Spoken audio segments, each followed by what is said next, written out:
Bincang Sajua, menumbuhkan karakter dan kebajikan, cerdas bermedia untuk kebaikan dengan menghadirkan narasumber inspiratif. Kini kami hadir menemani Anda. Setiap minggu hanya di kanal YouTube Yayasan Sajua. Jangan lupa subscribe dan bunyikan loncengnya ya. Nih Mas Doni, gimana sih kalau menurut Mas Doni membangun anak yang bisa konsisten ya, dan katakanlah kalau ada orang tua di sekitarnya dan lingkungannya itu ingin punya anak-anak yang juga konsisten gitu ya, boleh nggak? Kira-kira mesti gimana Mas peranan orang tua, dan mungkin sekolah juga bisa melakukan sesuatu untuk itu Mas? Monggo silakan Mas Doni. Ya, terima kasih Mbak Dina, Kesia, Pak Niko, Bu Ima, dan Bu Ika. Terima kasih sharingnya yang menurut saya luar biasa. Nah, terhadap pertanyaan Mbak Dina, bagaimana ya membangun konsistensi? Nah, sebenarnya sebelum kita berbicara tentang konsistensi, kita perlu melihat sebenarnya yang di-sharingkan hari ini oleh pengalamannya Kesia itu apa sih gitu ya. Kalau saya melihatnya itu kita perlu mengubah perspektif mungkin ya Mbak Dina ya di dalam mengembangkan anak-anak Indonesia. Dan ini nanti bisa menjadi perspektif bagi orang tua, bagi kementerian maupun bagi pemerintah. Karena selama ini setiap kali kita berbicara tentang anak, sudut pandangnya itu selalu perspektifnya negatif, dalam arti begini Mbak, yang diungkap itu adalah persoalan anak yang muncul ya. Kekerasan anak, kekerasan seksual, bully, kemudian pelecehan anak, ya tentu itu semuanya ada terjadi dimanapun dan bukan hanya di Indonesia saja. Tetapi hal seperti ini kalau kita pendekatannya adalah tadi misalkan di deputi misalnya KPPAI misalkan ya ada kekerasan anak. Nah tentu mungkin fokusnya akan menyelesaikan itu. Nah saya rasa perspektifnya mungkin akan lebih baik mungkin ya kalau diubah bagaimana kita menggali potensi anak-anak yang pada dasarnya memiliki nilai-nilai kebaikan. Jadi secara umum kita perlu berasumsi bahwa setiap orang memiliki nilai-nilai kebaikan dan berkehendak baik.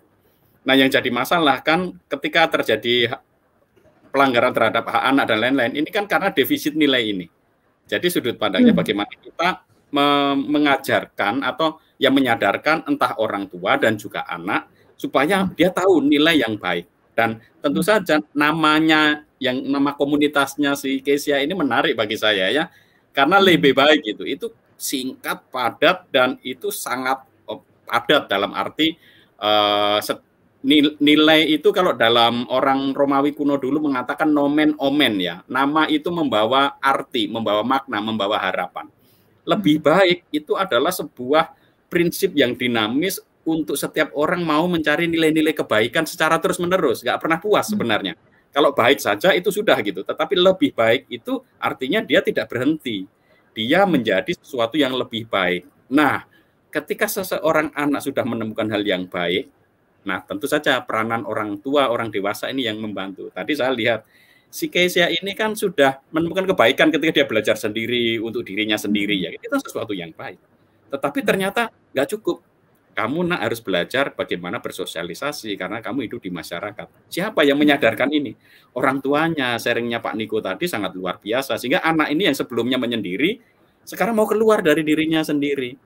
Nah, anak ini yang sudah punya bekal nilai kebaikan, yang kemudian keluar dari dirinya sendiri ini, klop. Gitu, konsisten dengan apa yang kemudian begitu ketemu dengan teman-teman yang juga punya nilai-nilai kebaikan, punya niat untuk memperbaiki lingkungan yang rusak, sampah-sampah yang terserahkan di laut, lalu kemudian kebaikan itu bertemu, akhirnya menghasilkan sebuah kebaikan yang lebih besar, sungai bersih, laut bersih, pantai-pantai tidak ada sampah, ada gerakan bersama, bahkan anak-anak seperti Keisha bisa berkomunikasi itu dengan Danrem, dengan gereja, tokoh masyarakat, aktivis lingkungan yang sebelumnya, itu saya nggak punya banyak pengalaman seperti Kesia ya, ini sangat luar biasa. Dan tentu saja proses yang seperti ini perlu didukung ya. Artinya saya ingin mengajak kita semua untuk dalam konteks pembentukan karakter Mbak Dina dan Bapak Ibu semua, itu yuk kita lihat apa yang baik dulu, baru setelah itu dukungan dari yang lain itu konsisten Mbak Dina gitu. Jadi konsistensi itu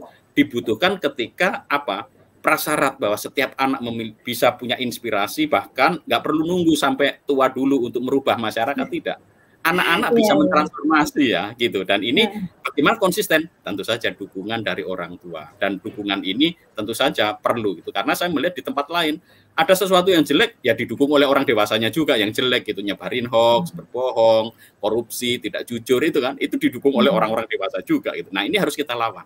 Tapi prinsipnya adalah kita memulai sesuatu yang baik, lalu kemudian menjadi lebih baik. Ini seperti komunitasnya si Keisha ini, saya nggak tahu dulu siapa yang menemukan nama yang keren ini menurut saya, karena nama ini punya nilai nilai magis lah ya menurut saya, dalam arti gini, menjadi sesuatu yang menjadi lebih terus gitu, dan ada muatan moralnya, muatan ya kemanusiaan, yang nilai-nilainya universal ada di sana semua. Bincang Sejua, menumbuhkan karakter dan kebajikan, cerdas bermedia untuk kebaikan dengan menghadirkan narasumber inspiratif. Kini kami hadir menemani Anda setiap minggu hanya di kanal YouTube Yayasan Sejua. Jangan lupa subscribe dan bunyikan loncengnya ya.